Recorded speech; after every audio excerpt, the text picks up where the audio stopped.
दूध चालू आहे. दूध चालू आहे. किती दूध देते? 3 लिटर आहे. 3 लिटर बोलीत मिळेल का? 3 लिटर होय. 5 महिने तपासून 5 महिने चेक किती किंमत सांगा? 35.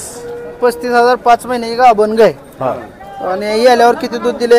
8-9 दिले. 8-9 दिले. दुसरी आता आहे काय? 35 आणि व्यवहारला बसल्यावर काय होईल कमी जास्त? होईल. किती पर्यंत सुटेल? 31-32 सुटेल. 30च्या पुढे आल्या देऊन टाकाय. 5 महिने गाभण आहे. 5 महिने बरोबर तपासून मिळेल. काय तरी 1,05,000 होय. पहिल्यांदा तर घेतली. आदत मध्ये तो तुम्ही घेतले काय? आता किती कोट्यावर खेळ बघा. कशामुळे काय झाले हो? 1,30,000 थांबा 1 मिनिट थांबा. कशामुळे तोट्यावर एवढं? 1,30,000 हे दुधाला दर नाही त्यानं. दुधाला दर नेत नाही. आमून हे खाल्लं शेतकऱ्याला शान तेवढं राहते बघा शान. बर नाही तर काय राहत नाही. मग काय करायचं याला कडं? मग अशा आता तुम्ही लाखाय काय 30-35 ला विकून कसं करायचं? दिले 40,000. हा हे किती चालू आहे दूध याला?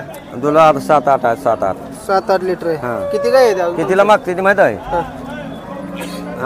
30ला दे, हा. 32ला दे, 34ला दे असे करते. मग तुम्ही गाय घेताना जरा जाणकार माणूस बोलून अहो घेतलं. 15 लिटर गाई पिळती ही येल्यावर. बरं. म्हणजे गायची चूक नाहीच मला. गाईची चूक नाही. दुधाच्या पण दुधाच्या दरामुळे आता हे बिघडलं ना गाणं. बरं हा गाईचं कुठं काय? बरं. हा? मग आता ही गाभण आहे? गाभण कुठली? ही अलीकडली नाही ही गाभण आहे. म्हणजे हिचं दूधच चालू आहे. दूध चालू आहे. 8-9 लिटर दूध चालू आहे. चालतं. दोन्ही मिळून एक 60,000 आला देताय मला. तोट्यावर खेळ द्यायचा आणि खोटीला बाळताना अडकावायचा निवांत घरी बसायचं. आपलं ते 500 रुपयानं कामाला गेलेलं परवडते. हा काय म्हणायचं पाहुणं? हा दुधापेक्षा पिंडीलाच दर ज्यादा झालाय. पेंड महाग गोष्टी ताप झाला तर डॉक्टर का 2,000-2,500 घेऊन जातो लगेच. बर. हा मग काय आपलं नियोजन चुक विकत असेल असं काय? हे व्यवसाय नव ही मातीत घालायचा व्यवसाय. ही काय सांभाळायचा व्यवसाय नाही. बरं. मग आता बरीच लोक करते काय काय दूध दर 35. बघायचं सांगायची करतंय त्याला म्हणावं कसं काय बाबा गाय आजारी पडल्यावर काय झाल्यावर किती राहतंय तुला पैसे? बरं. महिन्याला किती पगार पडते गायनं? 10 लिटर दूध दिलं तर किती राहते? तर तुझं आमुन्याला किती गेलं? पिंडीला किती गेलं? जास्त गाय असतील तर परवडते नाही तर काय कसं परवडतं? तिथंच बेरीज लागते शेवटी. एका गायची लागण तशी तिची मग लागणार आहे ना. असं आहे काय? हं? बरं. शेतकरी मित्रांनो आपलं काय मत आहे कमेंटद्वारे कळवा. हा. अतिशय या दादा वैतागले त्या जनावरला गायांना विशेषतः. हा तर आपलं काय मत आहे या गोष्टीवर विचार करा. लाखा गाय आज 35,000-35,000 विकायला आणली त्या बाजारात सांगोल्याच्या.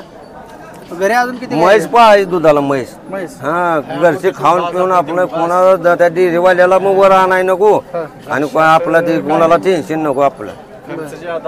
कमी झाली. मग काय वैरणवाली सुधारायला लागली. मकवाना फड करून विकते ती 2,000 रुपये गुंठ्यानं मकवाना आहे. 1700 या मोहर आहे. हा 1700 रुपये गुंठा. तिथनं मोहर आज कोण बोलूच देत नाही. हा काय करायचं सांगा भैया असल्या व्यवसायाला? 1600-1650 रुपयाला गोळी पिंडीच पोहोचतो. कोण करण का घर जाळून कोळशाचा व्यापार करण का कोण? आता कोळशाचा व्यापार झाला. मग काय कोळशाच्याच भावान दे झाले. आता कोळशाच्याच भावात द्यायचे झाले. काय मोबाईल करायचं? नंबर द्या की तुमचा. 99 21 081 970. ठीक आहे. धन्यवाद साहेब.